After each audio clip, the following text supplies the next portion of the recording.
They wanted to kill Jesus because Jesus was going to make the Romans mad.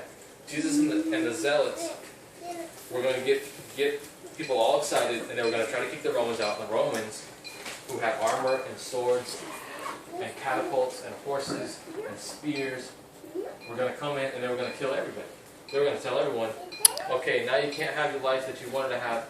The Pharisees can't be in charge of everybody here. Now we're going to take charge and we're going to push people around. So the Pharisees tried to get rid of Jesus so that wouldn't happen. They were trying to save lives and they were trying to save their own positions of authority. Yeah. You know how watching animals, so wasn't that in the past,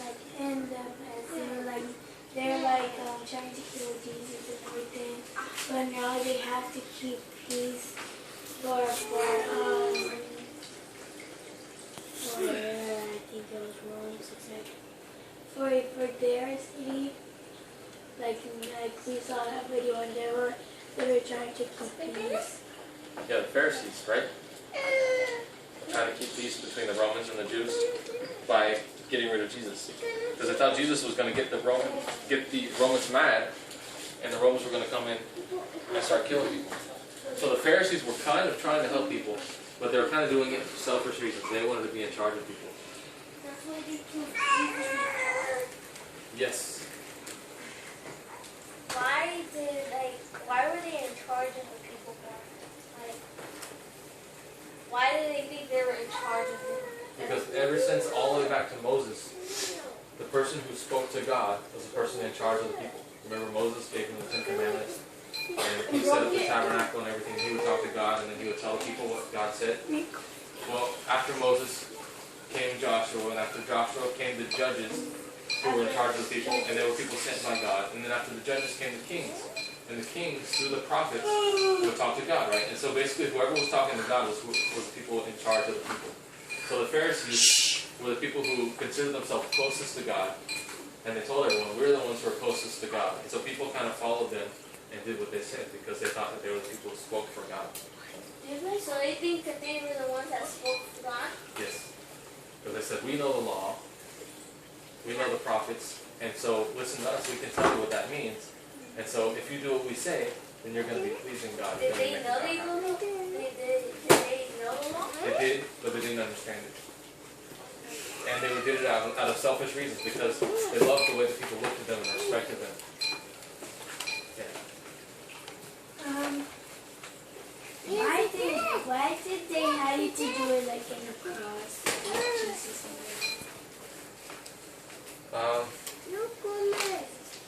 For a few reasons. Like, why did the Pharisees want that? No, the Romans. The Romans? The Romans actually didn't want that. The Romans didn't want to have to crucify Jesus because they couldn't find any crime that he committed. We're actually going to talk about that in a couple weeks when we talk about the crucifixion. Yeah. Did it turn night like it turns over here? Like the same hours? Kind of. I mean, like right now, it's a different time in Jerusalem than what it is here. What time is it over there? Right now, what is it? 5, I'd say they're probably about 9 hours ahead of us. So it would be. 1. It's like 3 a.m. tomorrow morning. I'll say. So it's dark over there? Yeah. How is it not dark here? Shows up and asks John to baptize him too. And as Jesus comes up out of the water, the sky opens and the Spirit of God comes down on him like a dove. And a voice from heaven says, "You are my beloved Son. With you I am well pleased." Whoa. So that's la paloma. ¿No viste la paloma? La paloma. He says, I didn't see a dove. Dijo, no vi una paloma. Y aquí me gusta cómo lo hacen aquí. Porque realmente la Biblia no dice que una paloma descendió. Dijo que el Espíritu de Dios descendió sobre él como una paloma. Una paloma. Entonces no sabemos si dijo como en forma de paloma o si solamente descendió sobre él como una paloma hubiera descendido sobre él. it's interesting. Some people actually put a dove there, but the Bible actually doesn't say a dove descended on him. It says the Holy Spirit descended on him as a dove. So we don't know if it means in the form of a dove, like if we actually saw a dove, or if it descended on him like a dove would have descended on him.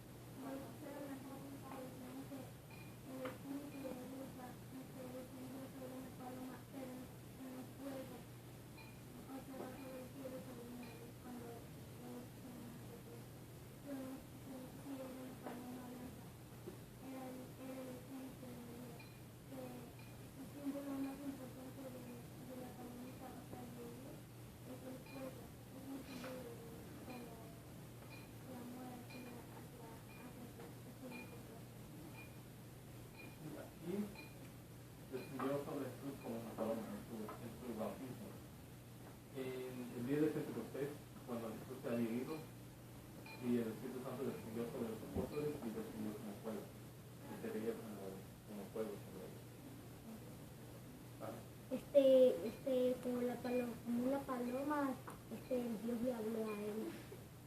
Sí, Dios habló. Dice ahí, que la voz fue Dios hablando. It says God spoke. He said, "This is my son, whom I love you," or "This is my son whom I love." God, your son? That's a complicated question. Yes, it is. I make everything complicated. Yes, but not in the sense of Jesus being born, but in the sense of his son. It means this is my, this is what you can see of me. This has my same nature. This is in a form that you can see. You understand what I mean? You know how people say the children are like part of their parents? Yes. And people say that parents are the kids come out like their parents, right? Like tip off the block, or he's just like an old man, or he's just like their mom, right? But somebody can be like somebody else, and the Bible sometimes uses the term son, meaning the same kind, or the same kind of person, without actually being a biological son. Like it might not be their father, literally. But like like Jesus calls the Pharisees the sons of the devil. So we're going to see that at some point, if we're going to watch that.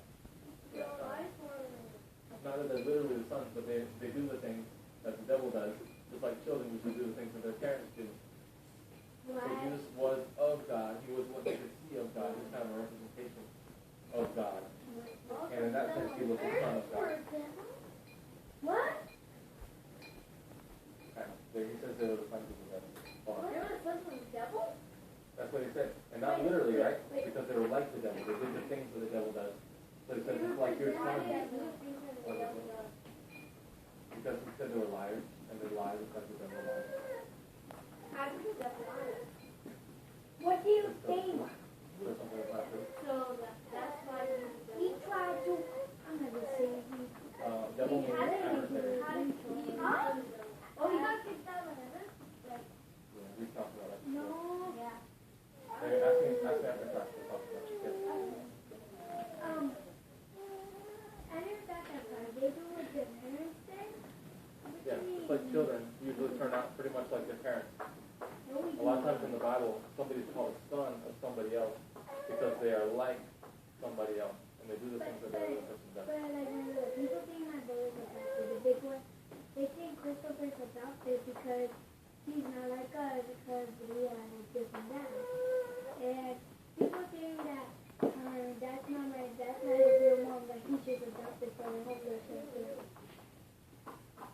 why would we say that? Probably because he doesn't do the things that his parents do.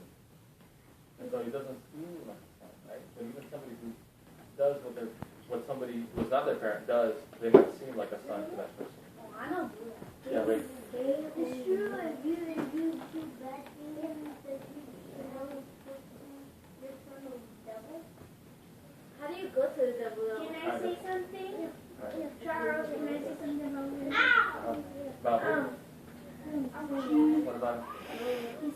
about the devil? He said it's the truth that if you do something bad, then the devil will go to hell. No, he says, is it true that you're the son of the devil if you do bad things? He said I was gonna go to hell.